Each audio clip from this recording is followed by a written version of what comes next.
পাপা, পাপা কই রে? কই রে পাপা, কই রে? আমার পাপাকে কই রে? দেখা যায় না দেখি। পাপা, ওই দেখ। আবাইসা, আবাইসা, আবাইসা। তো কেমন আছো বন্ধুরা? আশা করি সবাই ভালো আছো। আর দেখতেই পারছো বিকালবেলা একটু ঘুরতে আসলাম বাড়ির সামনের দিকে। ভিউটা জাস্ট দেখো, জাস্ট অসম। কি আর বলবো, তোমরা দেখো শুধু। হালকা হালকা একটু বৃষ্টি দিয়েছিল, তার জন্য কিন্তু ওয়েদারটা অনেকটাই সুন্দর লাগছে। এমনিতে একটু সুন্দর, কিন্তু বৃষ্টি দেওয়াতেই আরো আরো বেশি সুন্দর হয়ে গেছে।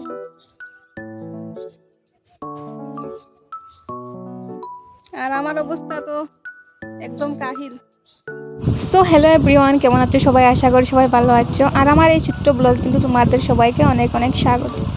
তো তোমরা তো জানোই আমি এই চ্যানেলে পোস্ট করেছিলাম কয়েকদিন আগে, কিন্তু আমার একটা অপারেশন হয়েছে, তাই আমি এখন বর্তমানে আছি আমার বাপের বাড়িতে। তো আমার বাবাতারা ঘরে কিন্তু অনেক পাশেই এই ক্ষেতগুলো লাগানো হয়। আর বিকেলবেলা একটু গিয়েছিলাম সেইখানে। তো ভিউটা তোমরা দেখতেই পারছো, খুবই সুন্দর। আর আমার হাজব্যান্ডও ছিলেন কিন্তু সাথে, তো একটা সেইখানে রিলস বানিয়ে নিলাম। আর এদিকে দেখো আমার ছেলের কাণ্ড, ওর পাপাকে মা চা দিয়েছিলেন, তো ও এসে বারবার এখানে দিকদারি করতেছে, তাহে সে নাকি চা খাবে। তো যাই হোক বন্ধুরা, কেমন হয়েছে